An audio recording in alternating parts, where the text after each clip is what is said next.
My name is Emma, and I work as a senior project manager at a tech company in Chicago. 6 years ago, my life took a turn I never expected. It all started when my older sister, Natalie, went through a messy divorce. Her marriage to Jake had been falling apart for years. He was irresponsible, selfish, and barely involved in their son Alex's life. When they finally split, he disappeared almost overnight. Alex was just 10 at the time. One day, he had a father, a home, and a stable routine. The next, he was left with nothing. Jake claimed he couldn't afford child support, despite having a steady job. At first, he called every now and then. Then the calls stopped.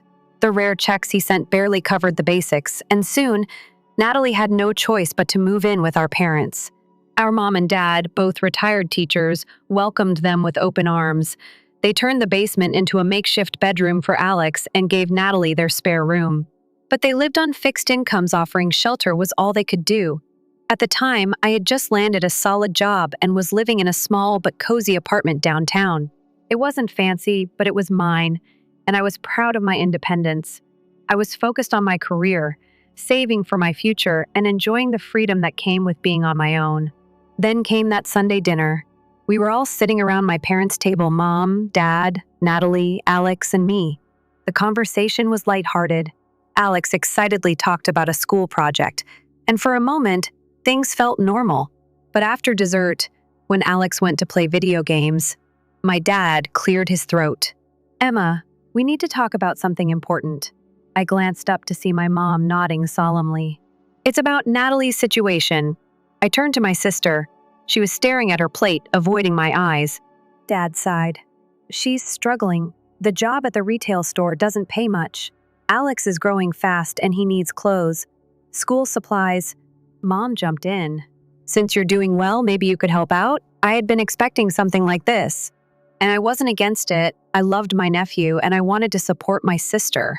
"Sure," I said. "I can help. How about $700 a month?" Natalie's head snapped up, her eyes welling with tears. "That would help so much. Thank you." And just like that, it became part of my routine. Every month, I sent Natalie $700.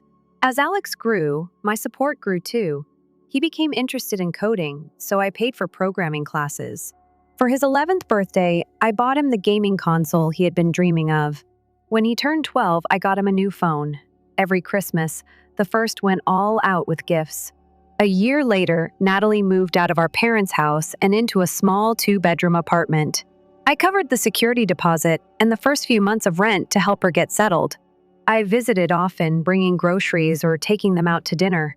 But over time, I started noticing something. Natalie never stuck to one job. She bounced between retail, administrative work, and waitressing, never staying long enough to build a career. My parents covered her rent when she was short, and my money covered Alex's extras. Then things took a turn. I got a big promotion at work, almost doubling my salary. I was thrilled. Finally, I could start saving for my own place. At our next family dinner, my dad asked how work was going. "Actually, I have great news," I said, smiling. "I got a promotion. I'm thinking of saving up to buy a condo." Natalie's eyes widened. "A promotion? How much more are you making?" I hesitated but answered honestly. "Almost double what I was making before." Her expression changed instantly. "So that means you can afford to help more, right? Like $1,400 a month instead of $700? I nearly choked on my water. "Wait, what?" "It's only fair," she said. "If you're making twice as much, why shouldn't Alex and I benefit too? We're family." I looked at my parents, expecting them to step in. Instead, they both nodded. "Your sister has a point, Emma," Mom said gently. "You don't have kids of your own. It wouldn't hurt to help a little more." I felt cornered. 3 sets of eyes were on me, waiting. Natalie leaned forward. "Actually, $1,500 would be better. Alex needs braces, and his classes are getting more expensive." The pressure was suffocating. My heart pounded. Against my better judgment, I nodded. "Fine. $1,500 a month." As I drove home that night, an uneasy feeling settled in my stomach. This wasn't just helping anymore. It was an expectation. And I had a sinking suspicion that it wouldn't stop here. I tried to push down the uneasy feeling after that dinner. maybe I was overthinking it. Maybe Natalie really did need the extra money, and I was just being selfish for hesitating. So I adjusted my budget and started sending her $1,500 a month. It was tight, but I managed. I told myself it was temporary, that eventually, Natalie would find a stable job and get back on her feet. But as the months passed, nothing changed. Instead of using the extra money to improve their situation, Natalie seemed more relaxed about finding work. She hopped from job to job, never staying anywhere long. Meanwhile, my parents still covered some of her expenses, and I kept paying for Alex's programming courses, school trips, and anything else he needed. At first, I didn't question it. I loved my nephew. He was a smart, kind kid, and I wanted him to have every opportunity. But then I started noticing something that didn't sit right with me. Natalie's social media was full of weekend getaways, expensive restaurant outings, and new clothes. She didn't look like someone struggling to make ends meet. One evening, I was scrolling through my phone when I saw a picture she had posted, a fancy steak dinner with a caption that read, "Much needed self-care. Treat yourself." I stared at it for a long moment. Self-care? Wasn't she just telling me last week that she couldn't afford to pay for Alex's braces yet? I wanted to believe there was a reasonable explanation. So, the next time I visited, I brought it up casually. "That steak dinner looked amazing," I said. "What was the occasion?" Natalie didn't even flinch. "Oh, just a treat for myself." "Life's been stressful, you know." I forced a smile. "Yeah, I get that, but you said things were tight this month?" She waved a hand dismissively. "Oh, come on, Emma. It's just one dinner. You don't have to analyze every little thing I spend money on." I dropped it, but something inside me shifted that day. I had spent years making sacrifices for her and Alex, skipping vacations, delaying my own plans while she was out there enjoying self-care. The next few months passed in a blur. I was working long hours, trying to save up, but every time I made progress, something pulled me back. Natalie needed extra money for Alex's school fees. Then there was a surprise expense. Her car broke down, and she needed help with repairs. My parents asked if I could cover a portion of her rent because things were tight. And I did it. Every single time. Until one day, I realized I had barely saved anything for myself. That was my wake-up call. It wasn't just about money anymore. It was about how I was allowing myself to be treated. So, when Alex's 13th birthday rolled around, I made a decision. I was going to set some boundaries. I still wanted to give him something nice, but I wasn't going to go overboard. I bought him a mid-range electric scooter, not the top-of-the-line model, but still a great gift. At his birthday party, he seemed excited when he unwrapped it. But out of the corner of my eye, I saw Natalie sitting on the couch, arms crossed, looking unimpressed. That night, I got a text from her. "Really, Emma? A scooter? After everything you've given him before, this is a huge downgrade."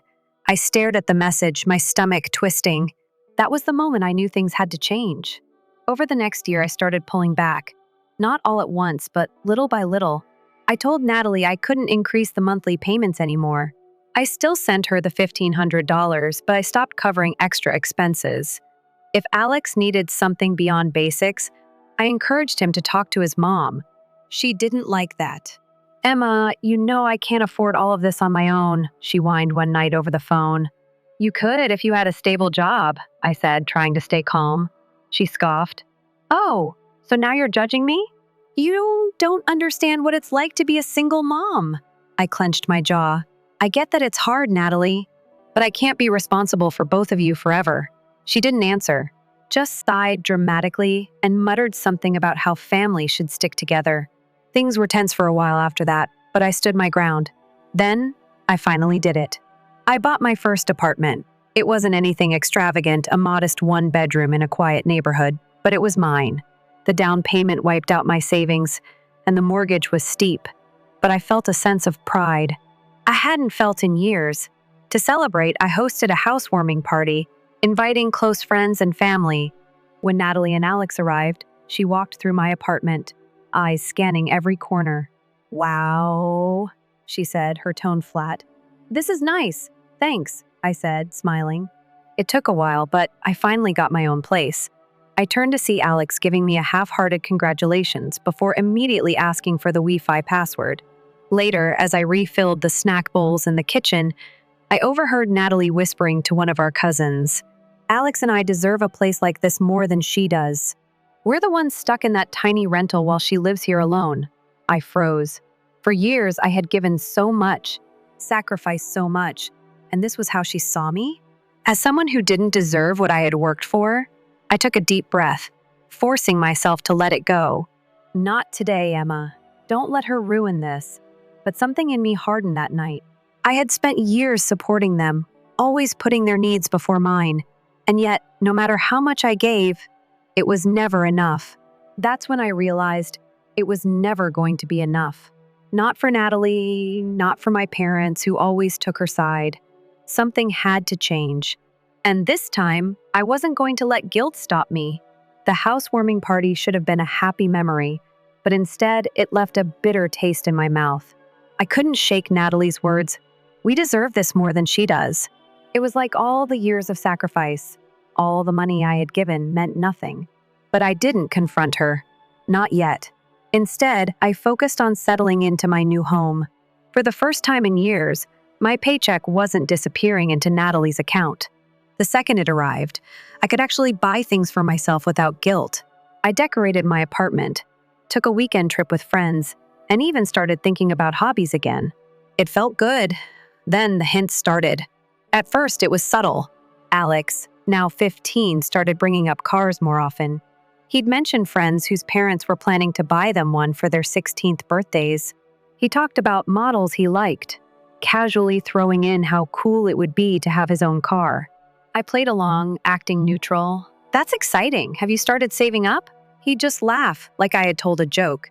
Then, Natalie made it obvious. She started posting pictures of Alex at car dealerships, standing next to shiny new vehicles. The captions? "Someone's getting excited for his birthday. Now we just need a generous fairy godmother." I rolled my eyes the first time I saw it. But when she posted another, this time with Alex sitting behind the wheel of a brand new Audi, I knew exactly where this was going. The manipulation was so transparent, it was almost laughable. Almost. 2 weeks before Alex's 16th birthday, Natalie called me. Her voice was all fake cheer. "You're coming to the party, right?" "Of course," I said. "Great. And you're bringing your gift, right?" "Something special?" I smirked. "I've got it covered." "Alex is so excited," she continued. "He keeps talking about what his amazing aunt might get him." I refused to take the bait. Good to know. I had already bought Alex's gift a brand new iPhone. It was expensive, but practical. Something he'd actually use. On the day of the party, I arrived at my parents' house and was immediately hit by the feeling that something was off. The energy was different. There were more guests than usual, some of Natalie's friends, a few of Alex's classmates. The decorations were over the top, almost like they were celebrating something bigger than a birthday. I brushed it off. Maybe I was overthinking. But when it was time for presents, my gut feeling was confirmed. Alex opened gifts from his friends, video games, clothes, gift cards. Then my parents handed him a box. He tore it open to reveal an expensive watch. Then Natalie smiled and handed him an envelope. Alex opened it and pulled out a card. "What's this?" "Driving lessons," she said, grinning. "The first step toward your big surprise." My stomach twisted. Alex looked around, his eyes scanning the room like he was expecting something. That's when Natalie turned to me. "Sarah still has her gift," she announced loudly, making sure everyone was listening. All eyes were suddenly on me. I forced a smile and handed Alex the neatly wrapped box. He tore off the paper, opened it, and his expression immediately dropped. "A phone?" The disappointment in his voice was sharp. Before I could respond, he tossed the box onto the coffee table with a loud thud. "Seriously? That's it?" The room went dead silent. I felt my face heat up. "Alex, He cut me off. "You make so much money, and this is what you get me?" I was stunned.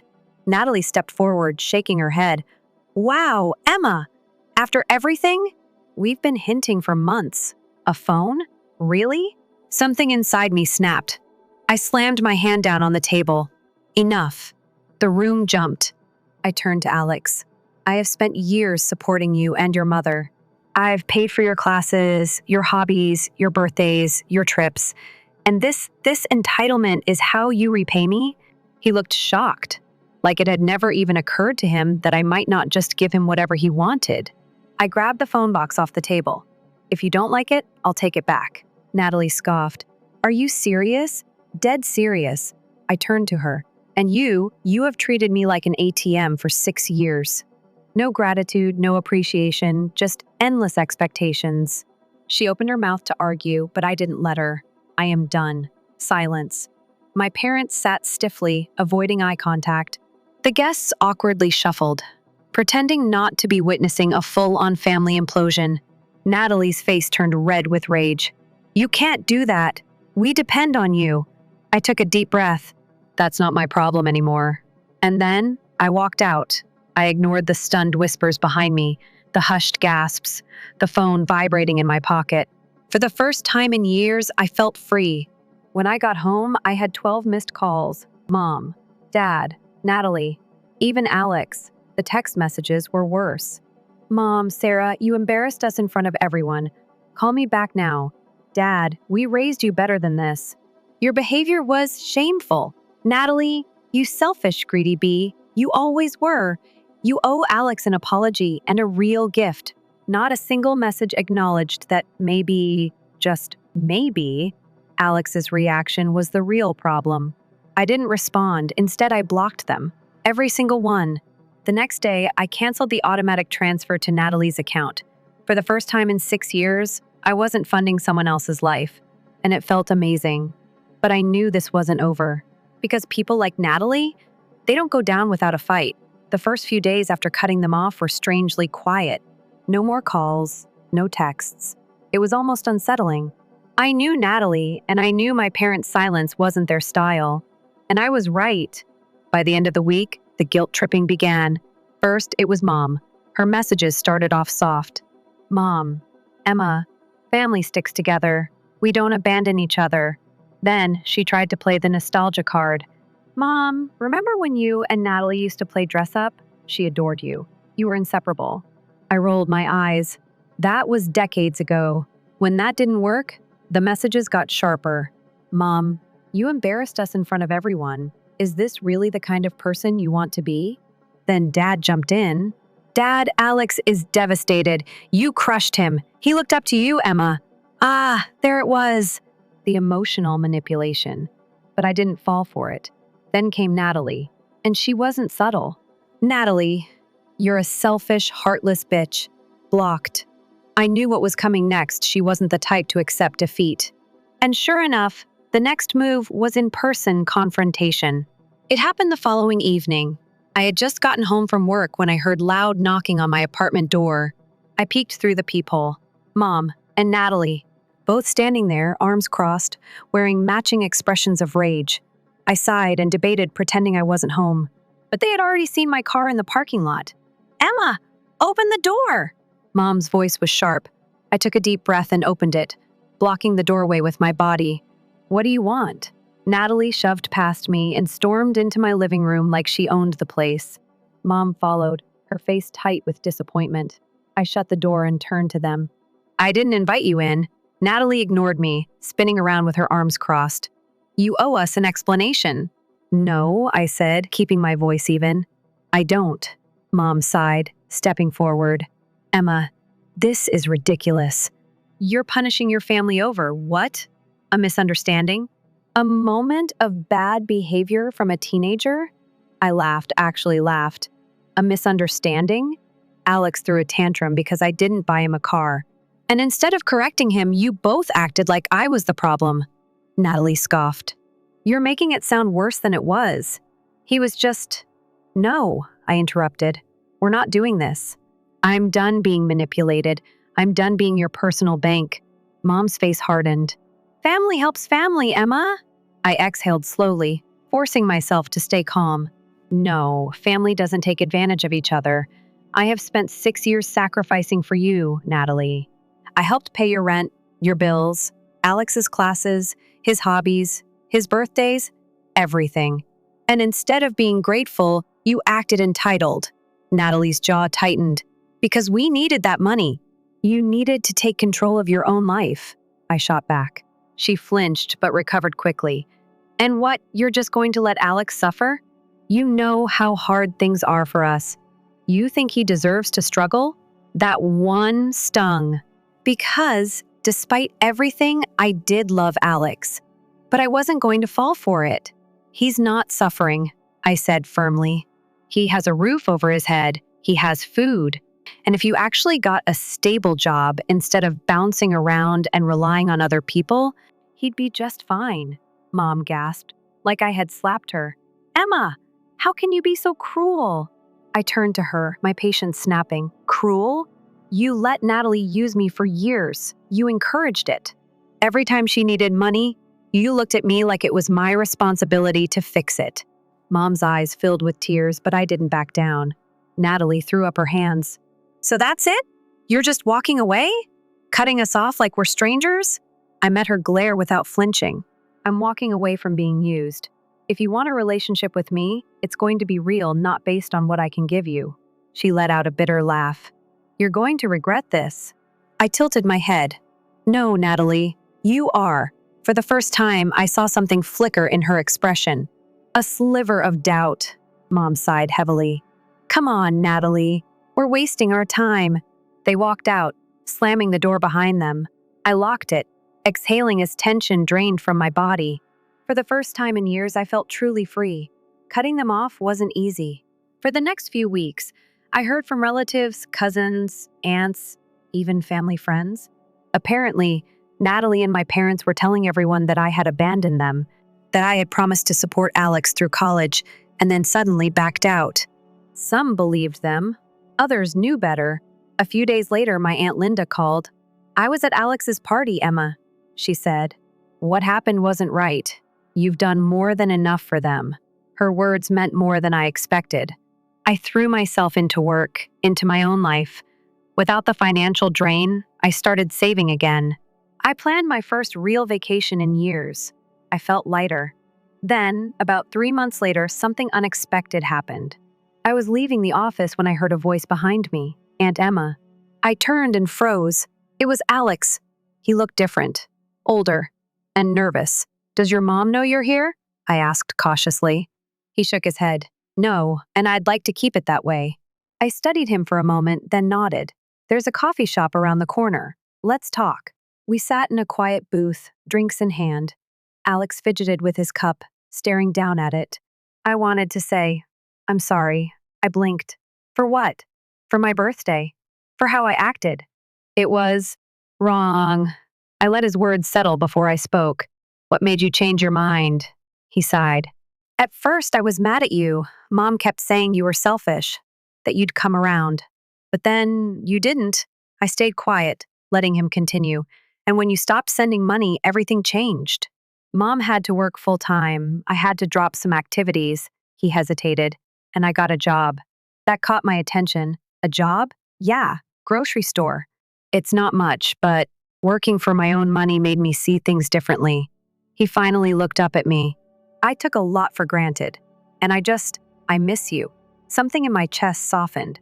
I appreciate you saying that, Alex, I said. It means a lot. He swallowed. Can we fix this? I smiled slightly. We can work on it. For the first time in months, I felt hopeful. Not everything was lost, just the parts that were never worth keeping. For the first time in months, I walked away from a conversation with Alex feeling something I hadn't expected: hope. He had changed. Not completely, not overnight, but something in him had shifted. He wasn't the entitled kid from his birthday party anymore. Working for his own money had forced him to see the world differently. And maybe, just maybe, it meant there was something worth salvaging between us. We agreed to meet again, keeping it between us. I wasn't ready to deal with Natalie or my parents. I knew if they found out, they'd twist the situation, guilt trip him, and try to drag me back into their mess. For now, this was our thing. We started meeting every couple of weeks. Sometimes for coffee, sometimes just to walk and talk. Alex told me about school, work, and his friends. He seemed lighter, more grounded. He didn't ask for anything. No hints about money, no mentions of gifts, just conversation. One evening, we were sitting in a park, sipping iced coffee, when he glanced at me hesitantly. "I got promoted," he said. I smiled. "That's awesome. What's your new role?" "Shift supervisor. It's not a big deal, but it pays better." He looked down, picking at the lid of his cup. "I'm saving up for a used car. Nothing crazy, just something to get around in." I raised an eyebrow but didn't say anything. He must have noticed because he chuckled. "Yeah, I know. The irony isn't lost on me." I smirked. "I wasn't going to say it," he exhaled, shaking his head. "I used to think it was normal for people to just get things. That's how Mom always made it seem. But when I started working, I realized how long it takes to save up for something. How much effort it takes." He sighed. "I wish I had understood that sooner." I studied him for a moment, my heart a mix of pride and sadness. "You're learning now. That's what matters," he nodded. But I could tell there was something else on his mind. After a pause, he asked, "Do you ever think about fixing things with Mom?" I let out a slow breath, choosing my words carefully. "I think about it. But thinking about it and doing it are two different things." He nodded slowly. "She still talks about you. A lot." "She's still mad," I scoffed. "Of course she is. She lost her personal ATM." He winced. "Yeah, kinda." I sighed, leaning back on the bench. "Look, Alex, I don't hate her. I don't trust her. She never saw me as a sister. She saw me as a resource. And I'm not putting myself back in that position." He was quiet for a long moment. "I get that." We changed the subject after that, but I knew the conversation would come up again. A few weeks later, Natalie found out Alex and I had been meeting. I knew it was coming. He had mentioned that she was starting to get suspicious. I figured it was only a matter of time before she confronted me. And she did. I was at the grocery store one evening, picking up a bottle of wine and some snacks for a quiet night in, when I heard a familiar voice behind me. "So, you'll talk to him, but not to me?" I turned to see Natalie standing there, arms crossed, eyes sharp. I sighed. "I'm not doing this here, Natalie." She scoffed. "Why not?" "Afraid of being seen treating your own sister like garbage?" I exhaled, keeping my voice calm. "What do you want? I want to know why you're still punishing me." She snapped. "Why you're acting like I did something horrible to you." "You cut me off, embarrassed me," humiliated Alex.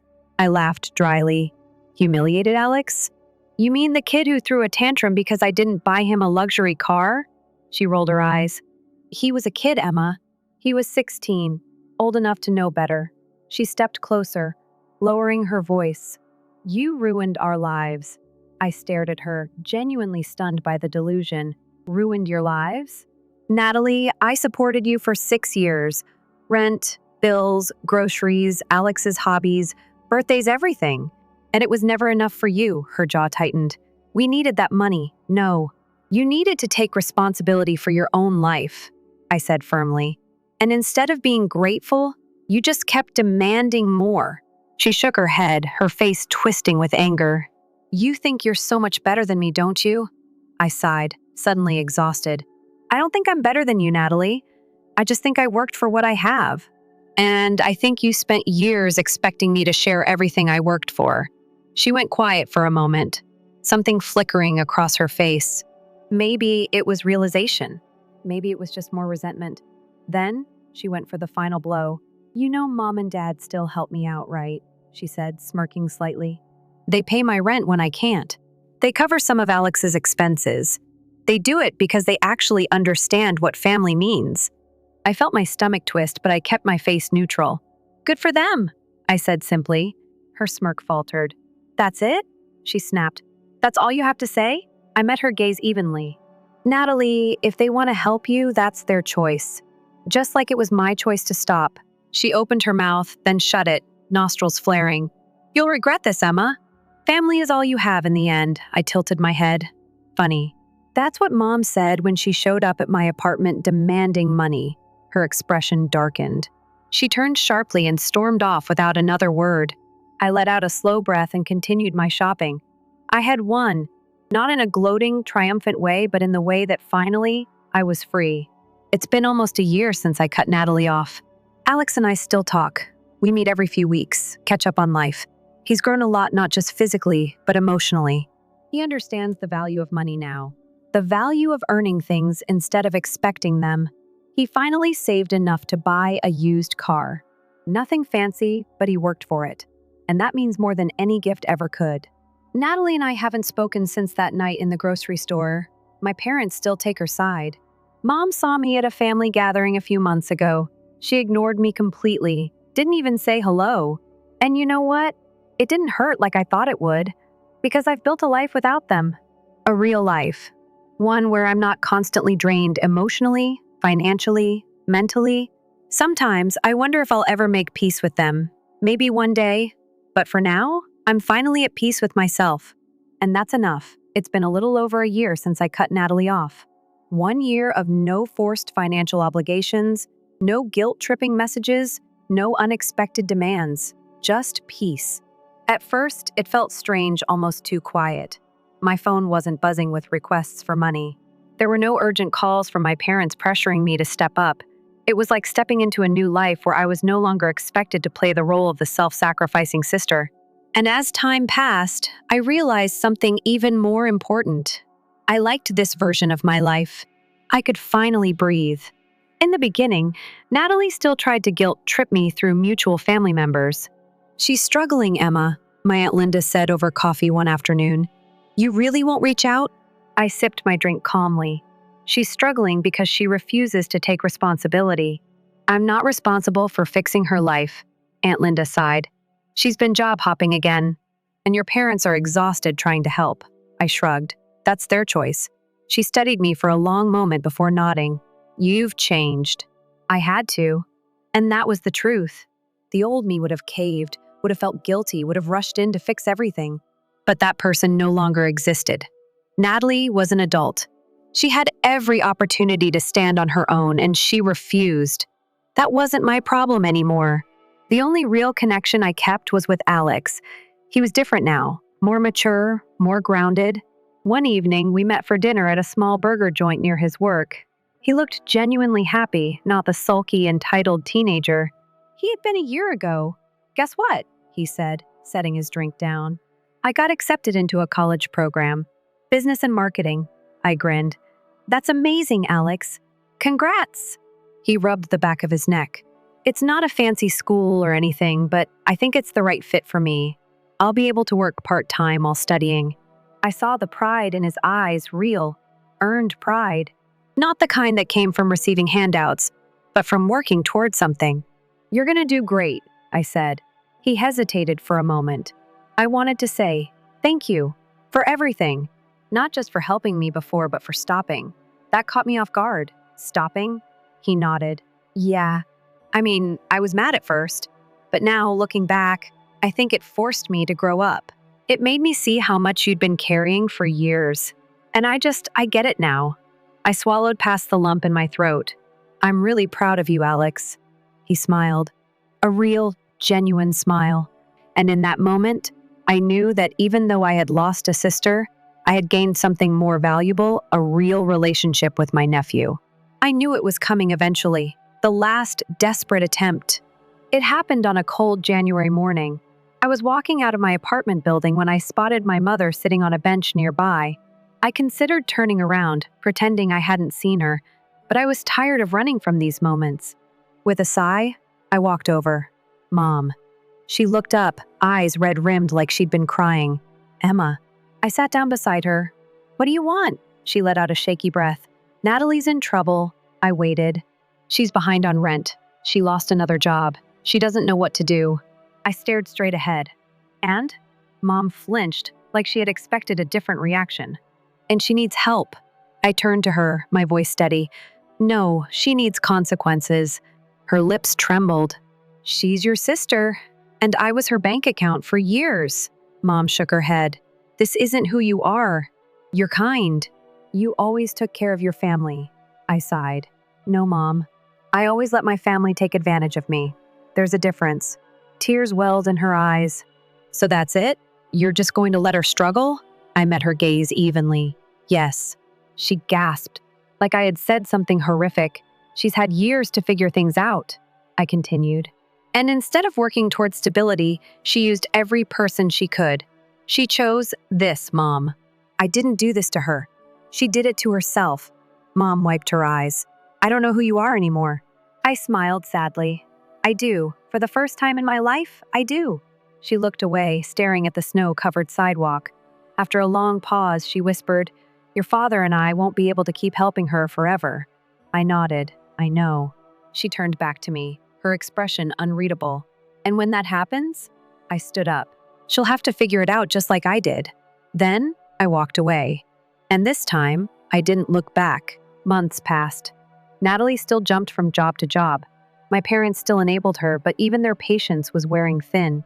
I heard through the family grapevine that they had started setting limits finally, but none of it affected me anymore. I had built a life free from the weight of obligation, a life where I wasn't responsible for someone else's choices. I traveled for the first time in years. I invested in myself. I started dating again, rediscovering what I wanted from life instead of what was expected of me. And one day, while sitting in my apartment, watching the sunset through my window, I realized something.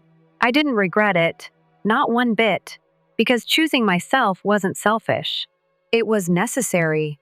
One day, maybe years from now, Natalie might truly change. Maybe she'll reach out not for money, not for help, but because she actually wants to repair things. If that day ever comes, I'll listen. But until then, I'm finally at peace. And that's more than enough. Story 2. My phone rang when I was finishing up a project proposal. The screen showed Mom's name. I was hesitant to respond. My younger brother, Jake, was typically involved in some drama when my parents called. Hi there? I tried to sound neutral as I responded. Tara, I'm glad you picked it up. Mom's cheerful voice could be heard. I've been organizing your birthday event with your father. Isn't it in 3 weeks? We have made the decision to host in our home, just close relatives and family. Wouldn't that be pleasant? I blinked, startled. My birthday. They did remember. Oh, it's surprising. I spoke slowly. In fact, I was considering celebrating with other coworkers at that brand new Italian eatery downtown. No sense. Mom interrupted me. Everyone has already been invited. Your relatives, aunts, and uncles will all be arriving. You ought to be thankful. Everything is being handled by us. I recognized the familiar tone and sighed. When she employed that voice, there was no sense in disputing. Yes, Mother. I appreciate you setting things up. I hung up and looked at my phone in shock. My parents hadn't been this excited about my birthday in 30 years. My birthdays as a child were usually tiny occasions with a little cake and, if I was lucky, a new book. Conversely, Jake had lavish parties with themes, bouncy houses, and pricey presents. My 16th birthday is still fresh in my mind. My parents promised that I would assist with driving lessons, therefore I have been doing so. Instead, they stated they needed to conserve money and offered me a $20 bookstore gift card. They got Jake a secondhand automobile for his 16th birthday 3 years later. Within 3 weeks, he totaled it, and they replaced it without receiving any complaints. I made a self-promise to never demand anything from them again when I moved out at the age of 18. I took on extra jobs, worked my way through college, and eventually established myself as a project manager at a marketing company. At least their obvious partiality had taught me to be independent. Why, therefore, did they feel the need to celebrate my birthday? There was a part of me that hoped they had finally come to terms with their long-standing unfairness. Perhaps they were attempting to put things right. It didn't seem possible, but maybe they had thought about how they treated me once they became 30. I returned to my computer and concentrated on the task at hand, ignoring thoughts of my family. If approved, my idea may result in a sizable commission, which would increase my already increasing savings. In the last year, I had concluded 3 significant projects, and each one had resulted in big incentives. I had utilized those funds, together with the money I had been accumulating for years, to purchase my own apartment 2 months prior. Just mine, no mortgage, clear and unrestricted. It was a modest 2-bedroom home in a good area. It wasn't very ostentatious, but it was the first place that ever felt like home. Jake texted me, and my phone buzzed. I overheard your mother organizing your birthday. Sounds good. There was a trace of the sarcasm that pervaded most of our conversations, even in this straightforward message. Even though Jake was now 27, he was still entitled to the golden kid status. He had declared his intention to operate a tattoo business 3 years prior. Even though Jake had just average creative ability and no commercial expertise, our parents had been really proud. They had assisted him in making the first investment. From his social media accounts, of course, he must have been really successful. His Instagram was flooded with pictures of fancy clothing, exotic trips, and stunning ladies. Every piece was thoughtfully written to convey the idea of a successful business owner. The truth, I suspected, was far different. I immersed myself into my job for the following 3 weeks, attempting to get the birthday meal out of my mind. When Friday finally came, I got dressed and left work early. I traveled to my parents' suburban house wearing a modest blue outfit that was both professional and celebratory. The identical home in which I had been raised. The roadway and driveway were lined with cars. Uncle Mark's pickup vehicle and my LSA car were familiar to me. I was getting close to the door. After inhaling deeply, I pressed the doorbell. Mom smiled broadly when she opened it. "Our birthday girl is there. Enter, enter, everybody is waiting." There were family members in the living room that I hadn't seen in months. A few years. And Lisa gave me a firm embrace. "Tara, too much time has passed. You look fantastic." My shoulder was touched by Uncle Mark. "One heard you recently purchased an apartment for yourself. No mortgage. It's impressive. Regards. Sincerely happy that they recognized me." I grinned. "It feels fantastic to have a house that is all mine, even if it took years of saving." I saw Jake's face from the other side of the room. He was staring at his phone while lounging in an armchair. Jake grimaced as he looked up and then went back to his laptop when Uncle Mark mentioned my flat. The evening developed in a good manner.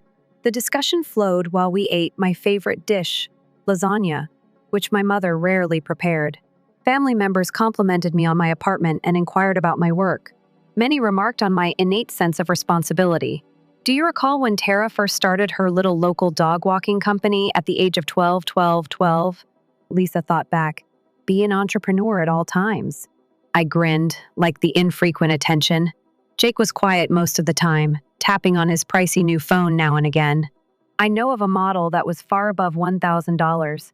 After supper, the present time Mom made an announcement. As I unwrapped presents, everyone crowded around. Most were straightforward but considerate. Lisa's scarf, a gift card that belonged to my cousin. My parents' present was a big box covered in silver paper when I arrived. "It's from Jake and us," Mom said. There was a fancy coffee machine inside.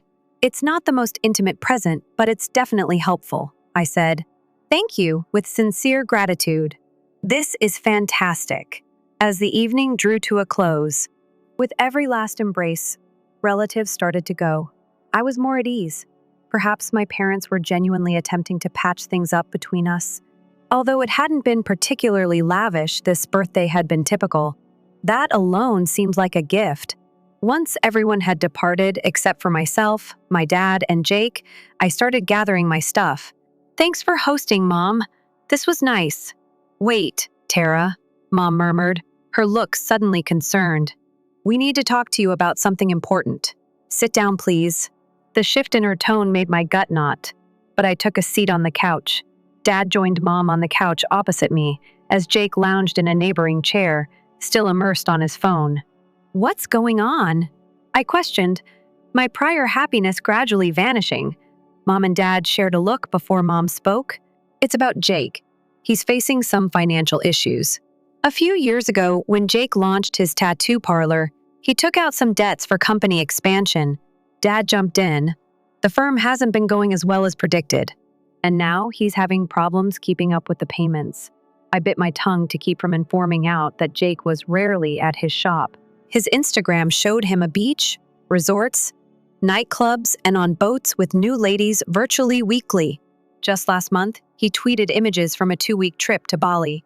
Not exactly the conduct of someone struggling financially. "How awful is it?" I asked cautiously. Mom and Dad exchanged another gaze. "His debts are about $200,000. Mom finally said 200. Oh, I gasped. That was more than I paid for my entire apartment. How is it even possible?" Jake eventually looked up from his phone. "Business expenditures add up," he replied defensively. Equipment? Rent? Advertising? And why are you telling me this? I inquired, but a sickening feeling in my gut suggested I already knew the answer. Dad cleared his throat. We suggest you should help your brother pay off his obligations. You should sell your apartment that will satisfy Jake's obligations and provide him a fresh start. The room became quiet. I glanced at my parents, hoping for them to crack a grin, to let me know they were kidding, but their features stayed serious. You want me to sell my flat, which I saved for years to buy to bail out Jake? My voice was soft yet strained. He's your brother? Dad stated sternly. Family helps. Family. I looked at Jake, who had the courtesy to seem slightly embarrassed, albeit he was still texting someone, the ghost of a smile flickering on his lips. This isn't happening, I mumbled, standing up. I'm not selling my flat. That's absurd. Jake's head snapped up. Well, what a terrible sister you are, he spit.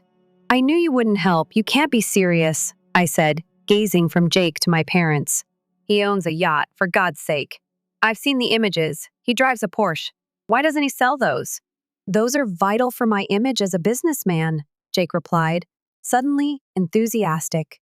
I can't forsake my professional appearance. How would that seem to potential clients? And my house isn't significant, I fired back. The home I toiled for years to afford. You're being selfish, Mom, muttered, her voice rising. Jake needs our aid, as his elder sister. You should support him. And what about all the support you've given him over me his entire life? The words came out before I could stop them. The automobiles, the holidays, the business investment. That wasn't enough. That's different, Dad replied dismissively. He's had different wants than you. Different needs? I echoed in disbelief. When I needed braces, you told me we couldn't afford them. 6 months later, Jake got an expensive gaming system for Christmas when I needed help with college tuition. You said I should take out loans.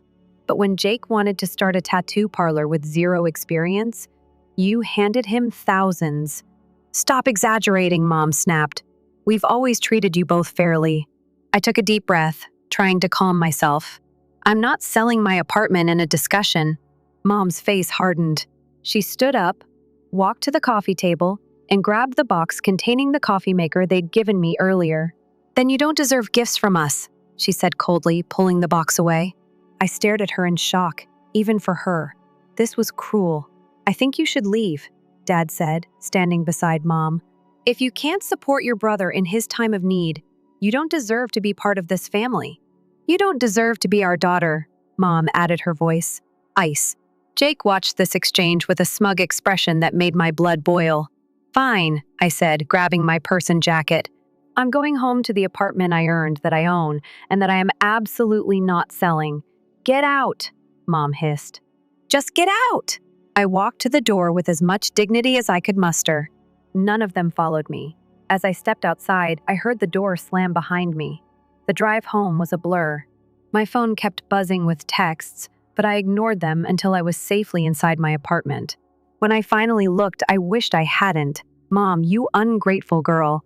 After everything we've done for you. Dad, your selfishness is disappointing. Think about what matters more. Your brother's future or your own greed.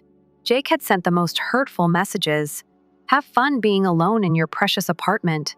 Maybe you can cuddle with your mortgage papers. Since no man would want to live with such a selfish bitch, must be nice being so ugly inside. At least it matches your outside. You'll die alone in that apartment. Congrats on the great investment. I threw my phone onto the couch and burst into tears. Happy birthday to me. After a good cry, I dragged myself to the bathroom and splashed cold water on my face in the mirror. My eyes were red and puffy, but as I stared at my reflection, a strange calm began to replace my hurt. What had I really lost tonight? Parents who had never prioritized me. A brother who only saw me as a potential ATM. Some family. I made myself a cup of tea and sat at my kitchen table thinking. For the past year, I'd been sending my parents $1,200 every month, $700 for the loan on their new car. The old one had finally died last year, and $500 for household bills. They'd never asked for this help. I'd offered it because I thought that's what family did for each other. I opened my banking app and navigated to the recurring transfer section with 2 clicks. I canceled both monthly payments. It felt both terrifying and liberating. Then I opened my laptop and began typing an email to my parents, Mom and Dad. Since you've made it clear that you don't consider me your daughter anymore, I won't continue to financially support strangers. The monthly transfers for your car loan and household bills have been canceled, effective immediately. If Jake's financial future is so important to you, perhaps you can redirect the $200 per month you'll now be responsible for toward his debts. Instead, please don't contact me again, Tara. I hit send before I could change my mind. Then I turned off my phone, took a long hot shower, and went to bed. Tomorrow was Saturday. Thankfully, I didn't think I could face work after tonight. I switched on my phone the next morning, and it immediately began buzzing with notifications. 53 missed calls, and dozens of text messages, mostly from my parents and Jake. I scrolled through them with a detached curiosity. Mom, how dare you cancel those payments without discussing it first? Call me immediately. Dad, your mother is very upset. What you've done is incredibly cruel, Jake. Nice job screwing over Mom and Dad to get back at me. Real mature. The messages grew increasingly frantic and angry. The latest one, sent just 30 minutes ago, was from Mom. We need to talk. Call me now. As if on cue, my phone rang with her number. After a moment's hesitation, I answered. How could you do this to us? She demanded without even a hello. Do what? I asked calmly. Stop supporting people who don't consider me family. Seems reasonable to me. You had no right. Actually, I had every right. It's my money. There was a pause. Then Mom's voice softened into the manipulative tone I knew well. Tara, honey, we were upset last night. Things were uttered in the heat of the moment. Why don't you come over today so we can discuss this like adults? No, I answered forcefully. I'm not coming over, and I'm not altering my mind regarding the payments on my flat. Her voice cracked. We can't manage without that money, Tara. The automobile payment alone. You should have thought about that before you insisted I sell my home and called me names, I answered. I'm done being your backup plan, but goodbye, Mom. I hung up and quickly banned their numbers, then did the same for their email addresses and social media profiles. Maybe it was trivial, but it felt important for my emotional health. The next week was unexpectedly tranquil without the continual downpour of concern for my family. I found myself more focused at work and sleeping better at night. I concluded another project ahead of schedule, receiving plaudits from my boss and securing a new customer that everyone had been trying to land for months. My tranquil bubble cracked on Friday afternoon when my Aunt Lisa showed up at my flat uninvited. Tara, one hope you don't mind my dropping by, she said when I opened the door. I have news for you.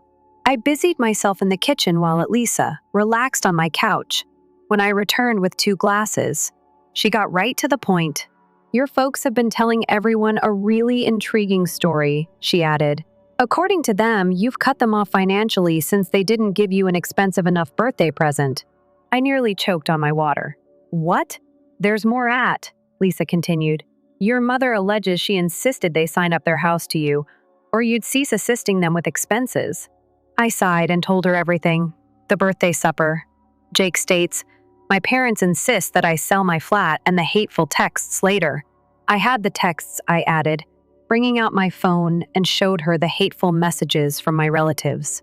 They called me unattractive, said I die alone, that I didn't deserve to be their daughter, all because I wouldn't sell my property to bail out Jake. At least his expression darkened as she scanned through the texts.